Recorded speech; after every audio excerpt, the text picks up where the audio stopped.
Assalamualaikum warahmatullahi wabarakatuh. Alhamdulillahirabbil alamin. Hamdulillah ni'amahu wa ibadihi mazidan. Ya Rabbana lakal hamdu kama yanbaghi li jalali wajhika wa 'azimi sultanik. Allahumma shalli wa sallim wa barik ala maulana Muhammadin wa ala alihi an-nuril mubinin isyan fi kulli lamhatin wa nafasin 'adada ma wasi'a 'ilmuka. Amin. Allahumma akhrijna min dhulumatil wahmi wa akhrijna min nuril fahmi wa aftah 'alaina bi ma'rifatil ilmi wa sahhil akhlaq wa nahril ilmi waj'alna mimman yastami'una al-qawla fayattabi'una ahsana. Kaum muslimin dan muslimat yang rahimahumullah, tak pernah henti kita selalu memuji, bersyukur kepada Allah Subhanahu wa taala segala limpahan karunia yang tak terhingga banyaknya, tak ternilai harganya. Setiap saat Allah limpahkan, memenuhi, meliputi seluruh kehidupan kita, hingga tak sedetik pun dan tak sesaat pun hidup kita yang hamba dan Rasul dari limpahan karunia Allah Subhanahu wa taala. Ini semua menuntut kesadaran dari kita untuk mensyukurinya, minimal mengucap alhamdulillah.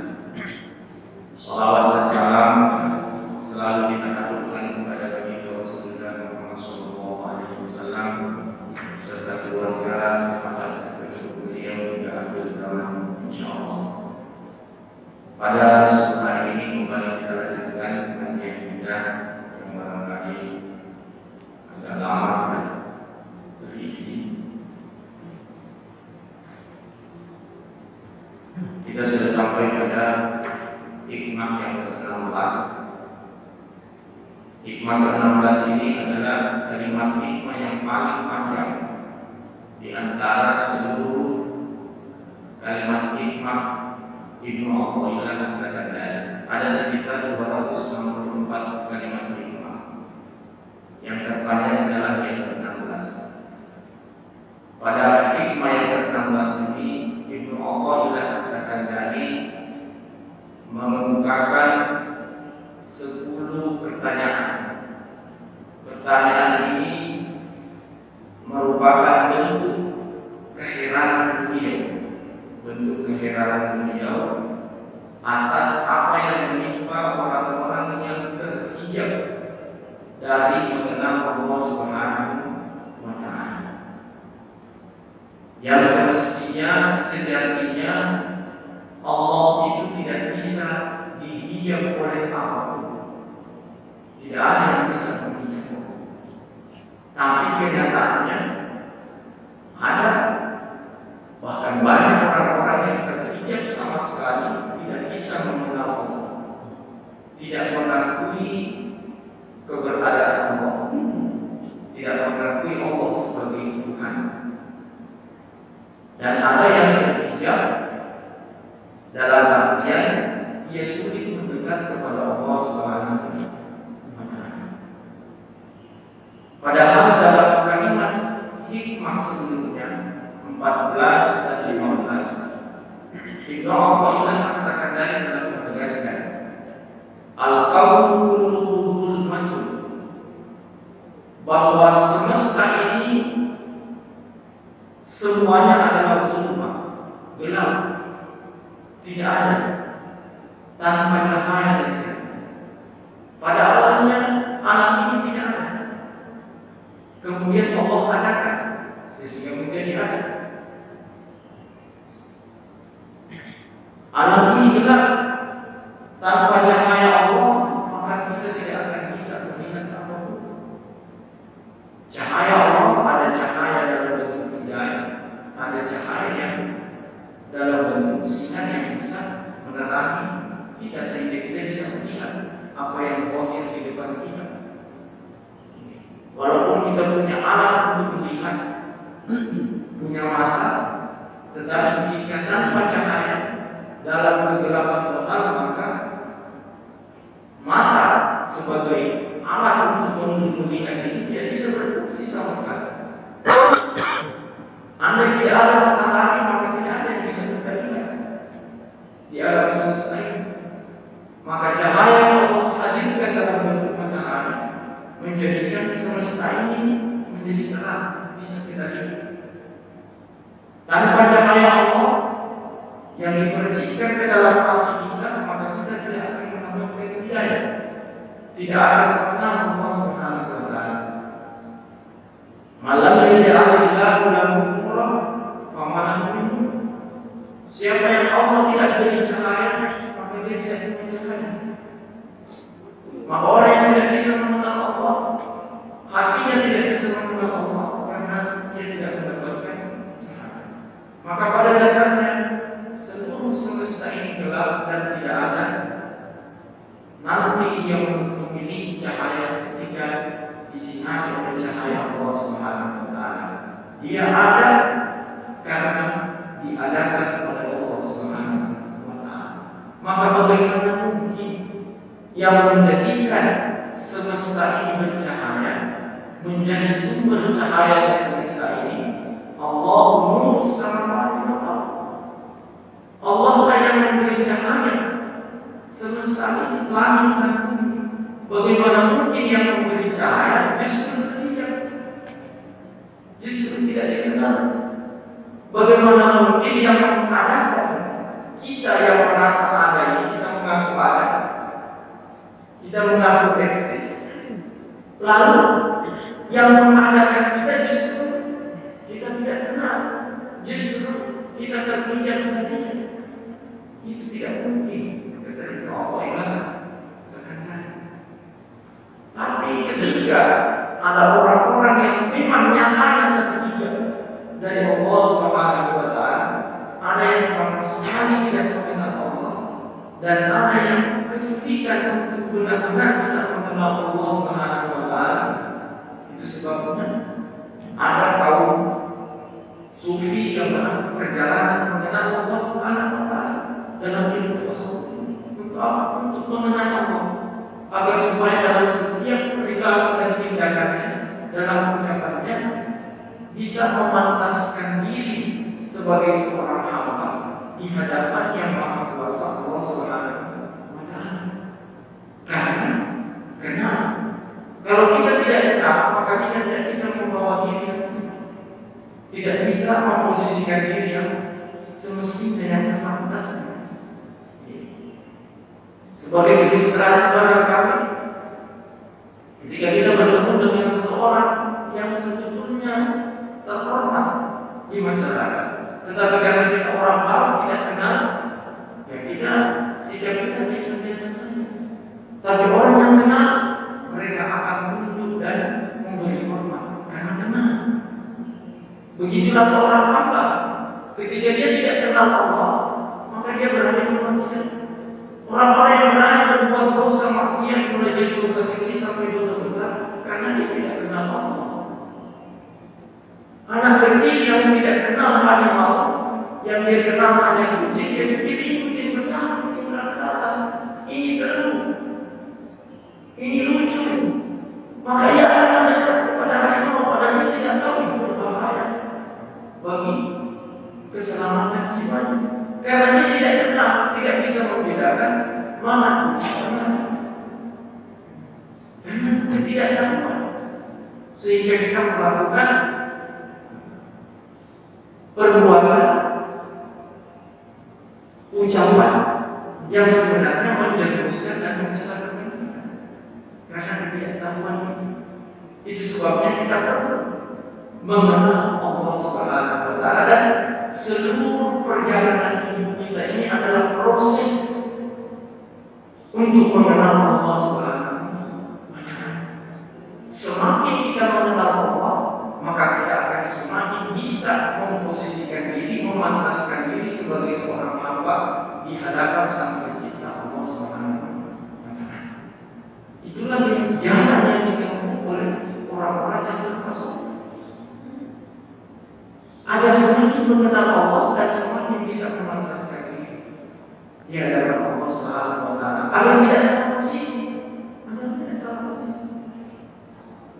Sesederhana itu seperti ketika memahami langkah atau jalan yang dilakukan oleh para kaum sufi, walaupun ya dipuja, disalahkan, disesatkan oleh sebagian saudara-saudara kita yang tidak mengenal mereka. Padahal jalan mereka sesungguhnya adalah untuk mengenal Allah Subhanahu wa Ta'ala. Kita kembali ke kalimat. Jadi jika ada orang yang terhijab tidak bisa mengenal Allah Subhanahu wa Ta'ala atau kesulitan mengenal Allah, padahal sejatinya Allah itu tidak bisa terhijab oleh apapun juga, oleh semesta cipta Allah. Tidak mungkin mencipta terhijab, terhalangi oleh ciptaan. Kalau itu terjadi, itu menunjukkan betapa kuasanya, betapa maha kuasanya sang pencipta. Karena kenyataan itu ada terjadi. Allah menunjukkan maha kuasanya. Ada orang yang Allah tidak berencana, sehingga apa yang tampak tidak bisa dilihat. Dia melihat semesta ini, tetapi tidak menemukan Allah di balik semesta ini sebagai penciptanya, sebagai pengaturnya dalam setiap saat, setiap detik dari kehidupan ini. Allah mengatur. Di dalam ayat kursi disebutkan Allah la ilaha illa huwal hayyul qayyum. Apa nama qayyum? Qayyum itu yang maha mengatur setiap saat. Karena qayyumnya Allah, maka seluruh hidup kita ini dalam pengaturan dan pengurusan Allah Subhanahu wa Ta'ala. Kita diurusi oleh Allah Subhanahu wa Ta'ala dalam setiap detik.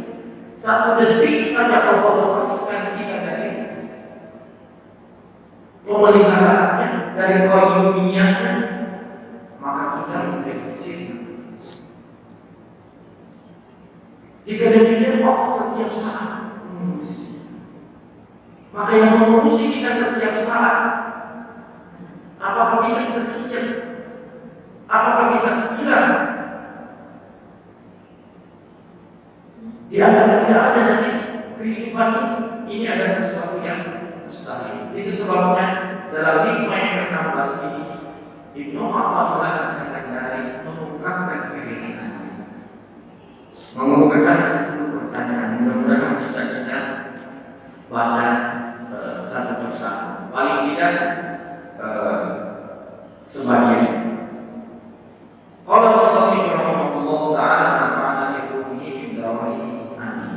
Ibnu Athaillah berkata, "Kaifa yutasawwar ayyuhu syai'un wa huwa alladhi azhara kull syai'?" Bagaimana mungkin, pertanyaan pertama, bagaimana mungkin Allah itu bisa terhijab oleh sesuatu? Sesuatu itu adalah ciptaan. Bagaimana mungkin pencipta terhijab oleh ciptaan? Sedangkan Dia Allah yang Maha Pencipta itu, Dialah yang mengadakan, menjadikan nyata, menjadikan ada tanpa segala sesuatu. Segala sesuatu ini ada tanpa nyata jelas di hadapan kita karena diadakan oleh Allah. Setelah diadakan diberi lagi cahaya agar kita bisa melihatnya, bisa mengenalinya dengan detail-detail.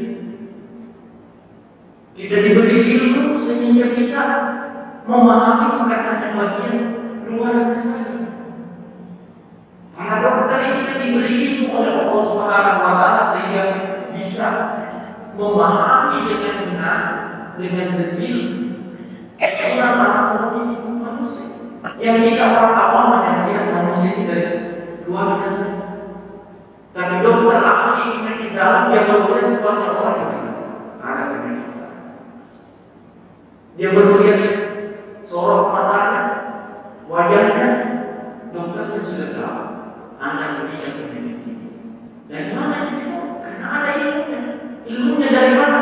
Oh, berikan ilmu ini melalui belajar. melalui pengalaman.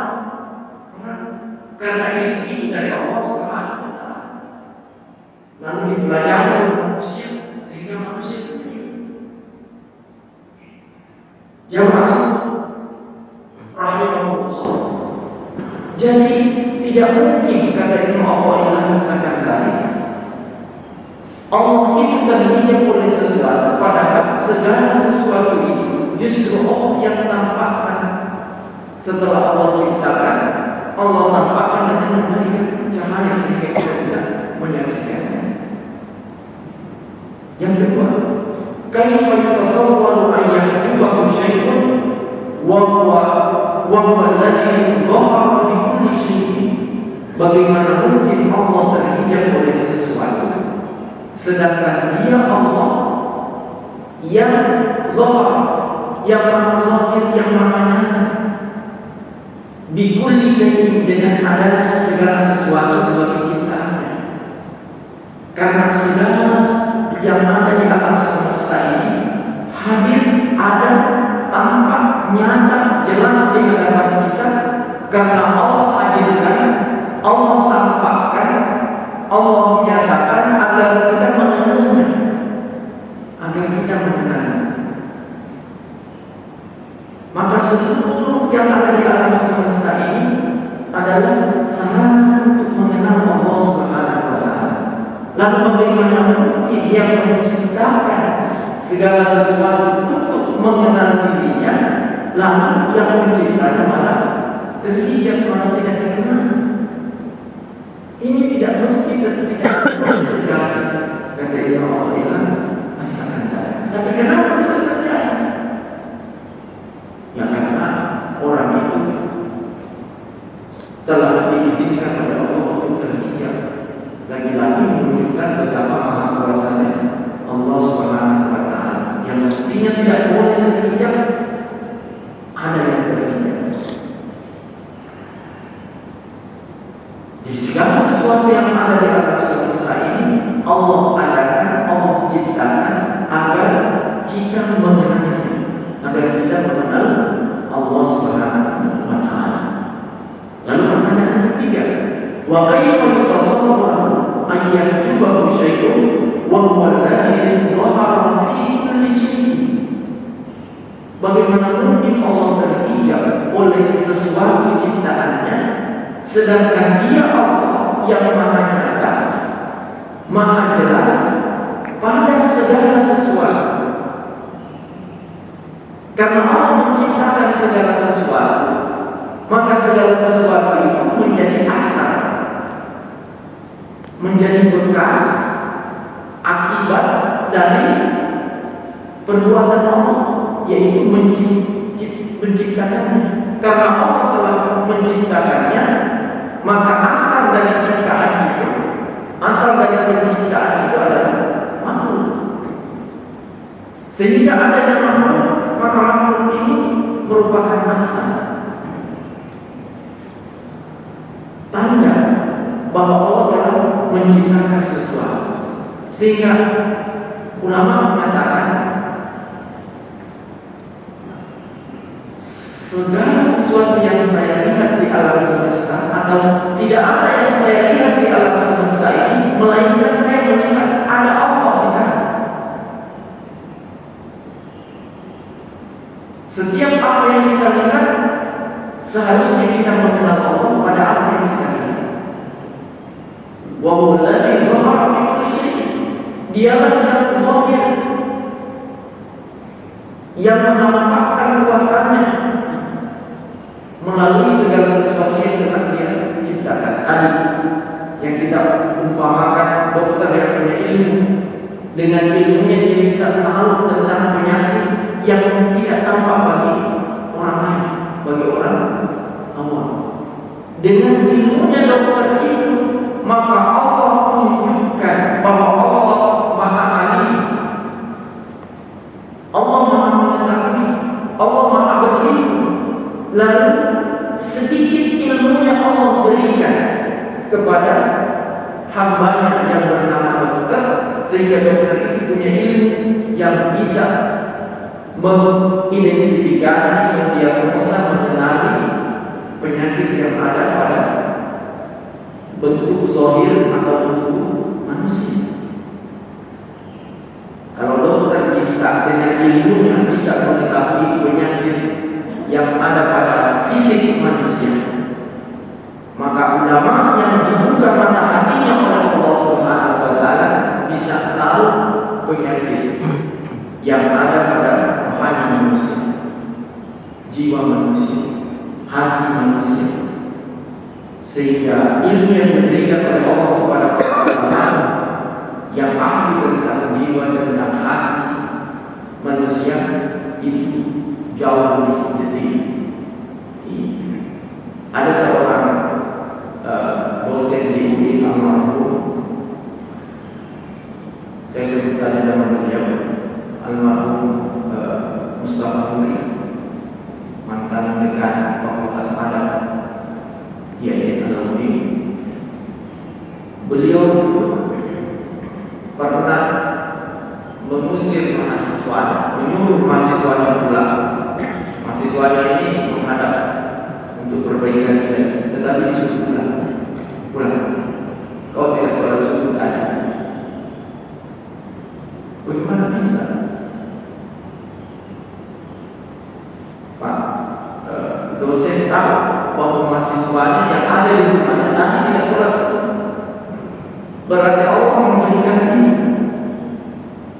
untuk bisa mengenali bahwa ini tidak sholat subuh. Maka pulanglah mahasiswa, karena dia sadar bahwa memang tadi dia tidak sholat subuh.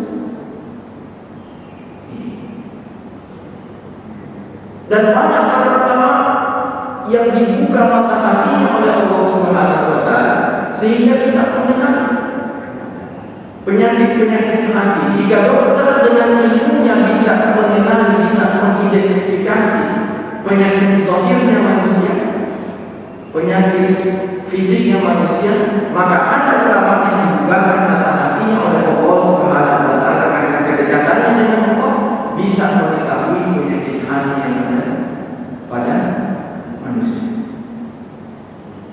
Baik ilmu zahirnya dokter atau ilmu tentang hati yang dimiliki oleh ulama, kedua-duanya itu bukti bahwa Allah Maha Alim, Allah Maha Berilmu. Allah ingin menunjukkan kepada kita bahwa ada yang Maha Berilmu yang memberikan ilmu kepada kita dan memberikan ilmu kepada ulama, agar kita mengenal Allah Subhanahu wa Ta'ala. Sehingga ketika kita berobat kepada dokter, kita tidak terpaku pada kehebatan sang dokter, namun kita memuji habis-habisan. Seandainya bukan dokter itu, saya tidak sembuh, karena dia bisa sembuhkan penyakit saya. Yang menyembuhkan penyakit adalah Allah. Wa idza maritu fa huwa yashfi. Jika aku sakit, maka dialah Allah yang menyembuhkan aku. Allah Maha menyembuhkan. Kita sembuh lewat ikhtiar berobat kepada dokter. Dokter menemukan penyakit kita karena Allah berikan ilmu kepada dokter itu untuk menyembuhkan penyakit kita sehingga kita bisa sembuh. Maka pada akhirnya yang menyembuhkan adalah Allah melalui perantara bantuan dokter. Dokter bisa membantu kita karena Allah beri dia ilmu sehingga bisa membantu kita. Maka jangan sampai kita hanya mengenal dokternya, tetapi tidak mengenal Allah yang menjadikan dokter itu hebat. Seharusnya kita sampai pada mengenal Allah. Begitu juga jika kita ketemu ulama yang bisa menunjukkan sifat-sifat tercela dalam hati kita. Kita baru datang sudah ditunjukkan perbaikan kita. Ini masalah ini. Jangan kita hanya terpaku pada kemewahan ulama itu, tetapi kita harus sampai pada pengakuan terhadap Allah yang Maha Berilmu, Maha Hebat yang menjadikan ulama itu punya ilmu dan kedekatan. Seharusnya sampai ke sana. Itulah makna dari wa huwallazi dhahara fi kulli syai'in. Dia Allah yang tampak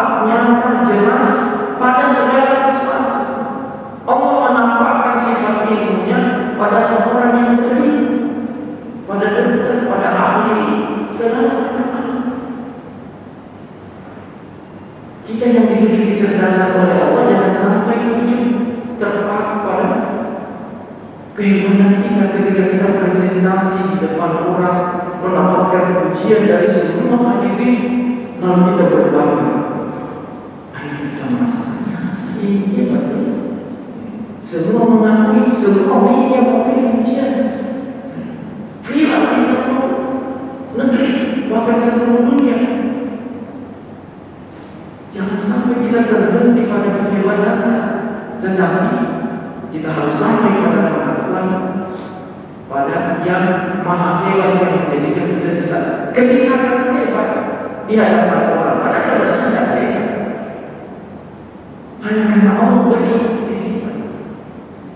Dan kita sendiri lebih dalam tentang diri kita sendiri. Kalau orang puji kita, cuma karena orang itu tidak tahu banyak tentang kekurangan kita. Yang kebetulan yang dia lihat, yang tampak bagi dia adalah kebaikan dan kehebatan kita, sehingga mereka memuji Allah tutupi kekurangan kita dan Allah tampakkan sisi kebaikan dan positif yang ada pada diri kita sehingga kita dipuji. Itu sebabnya dalam surah Al-Fatihah disebutkan Alhamdulillah. Apa makna Alhamdulillah? Alnya itu, Alhamdulillah itu menunjukkan segala, semua. Hamdu pujian, segala pujian, semua pujian lillah, hanya milik Allah.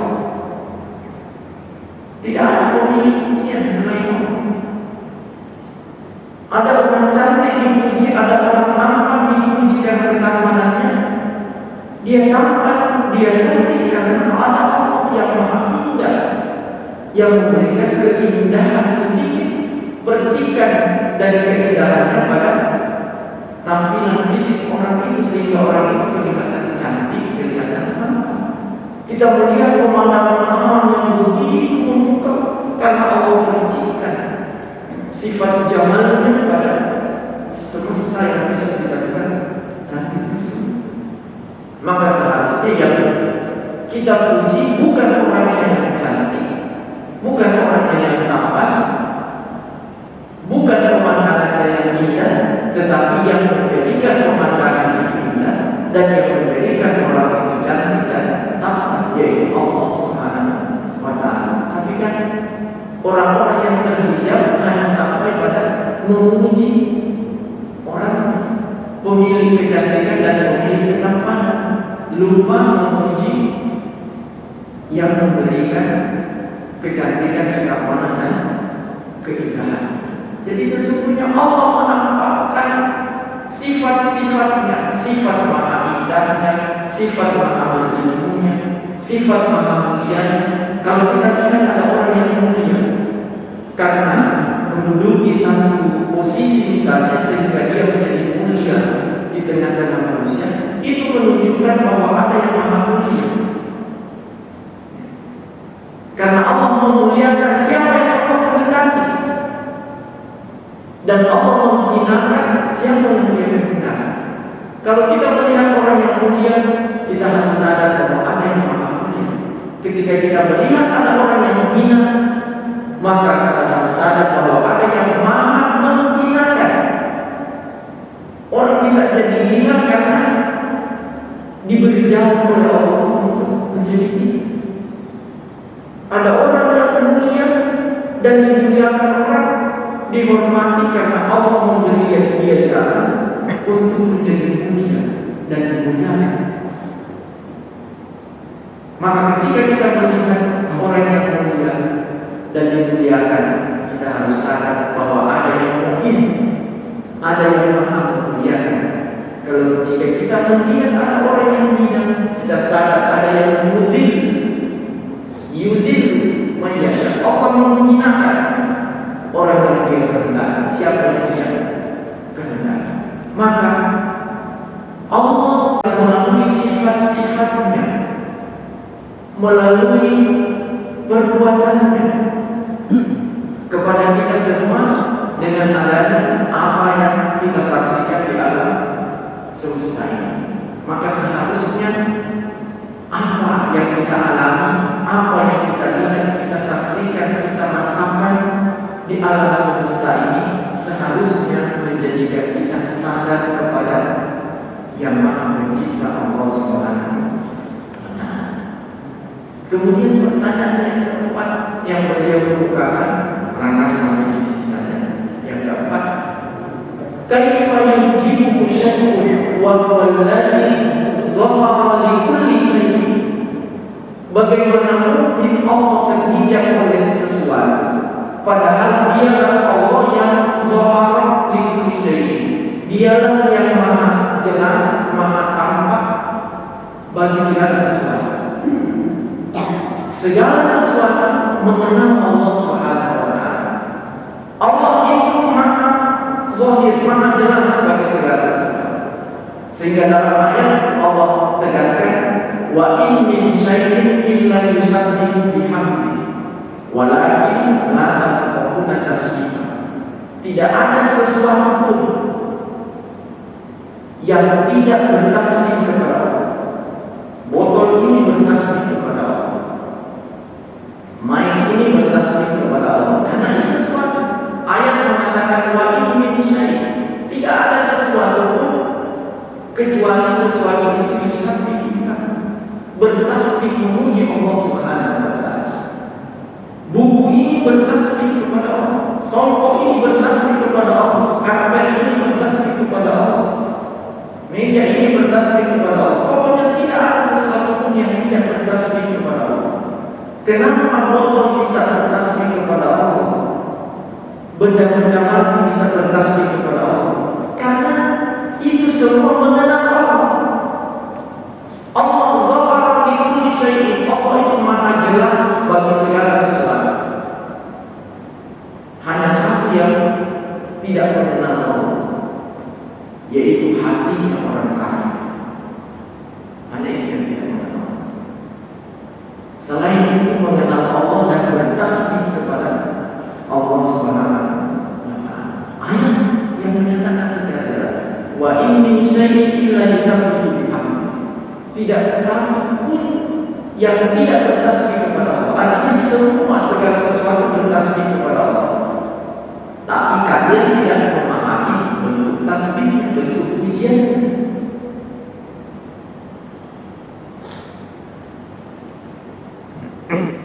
Wa in min syai'in illa yusabbihu bihamdihi. Segala sesuatu memuji dan bertasbih kepada Allah Subhanahu wa Ta'ala. Jika semua bertasbih kepada Allah, itu artinya segala sesuatu itu mengenal Allah.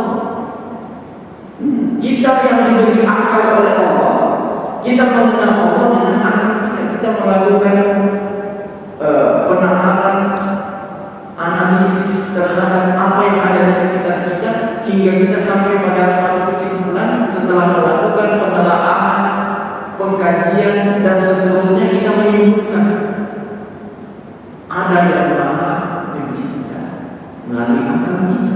Tapi botol ini tidak punya akal, benda-benda mati tidak punya akal, tapi dia bisa mengenal Allah karena Allah perkenalkan dirinya kepada segala macam makhluknya dengan kuasanya Allah Subhanahu wa Ta'ala.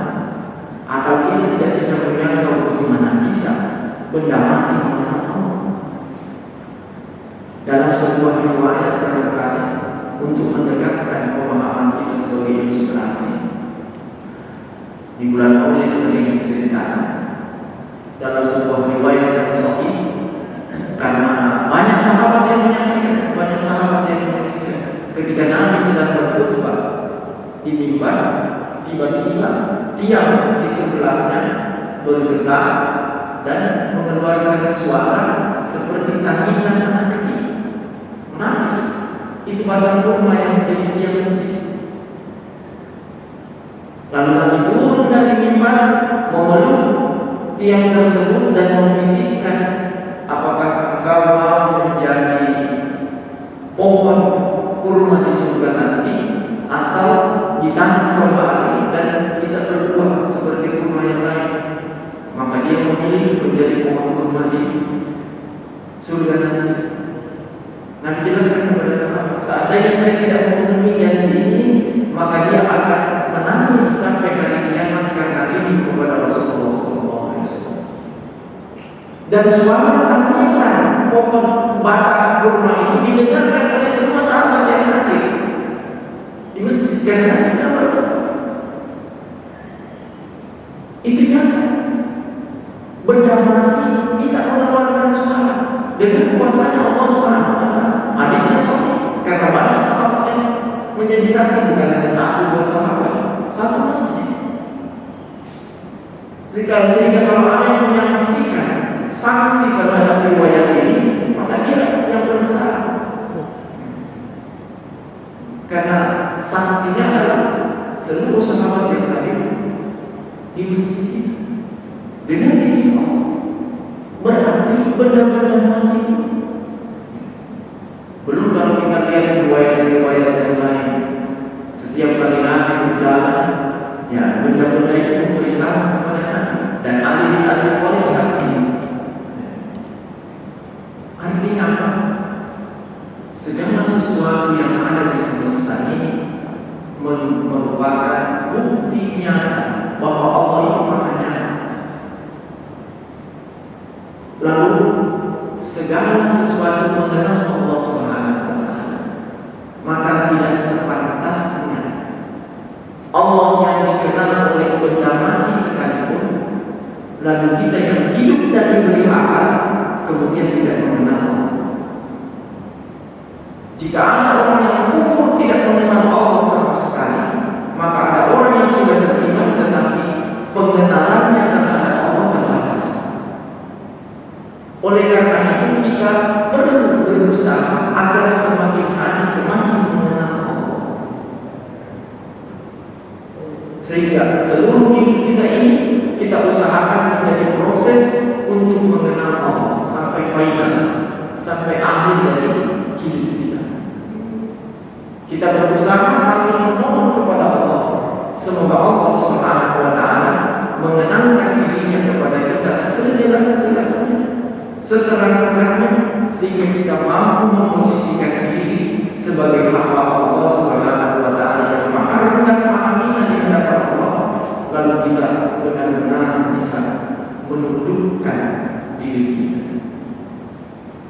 Kita selalu sujud kepada Allah dalam sholat kita. Kita rendahkan sisi, kita letakkan kaki kita di karpet tempat sujud kita, sebagai simbol bahwa kita tunduk kepada Allah.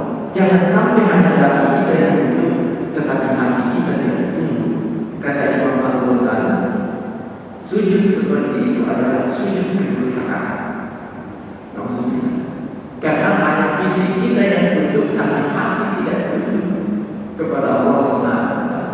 Maka ulama mengatakan, idza sajada al-qalbu la yarfa'u. Jika hati yang tunduk, maka dia tidak akan pernah mengangkat, tidak pernah lagi mengangkat hatinya dari sujud. Kalau hati kita yang sujud, ada saat kita angkat, kita tidak akan sujud terus. Tetapi jika hati yang sudah sujud, maka hati itu akan sujud selamanya, tidak akan pernah bangkit dari sujud. Artinya jika hati sudah tunduk kepada Allah, maka dia akan selamanya tunduk kepada Allah Subhanahu. Bagaimana tunduk kalau tidak kenal?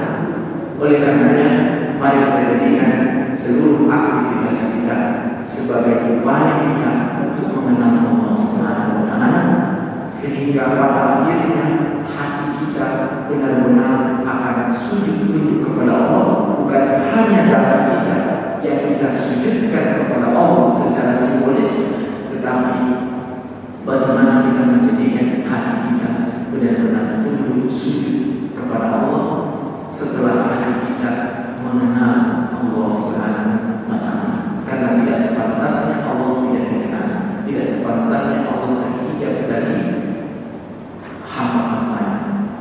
Demikian barangkali yang bisa kita kaji pada suatu hari ini. Semoga Allah Subhanahu wa Ta'ala senantiasa membimbing kita sehingga kita selalu berjalan di jalan untuk mengenal Allah Subhanahu wa Ta'ala.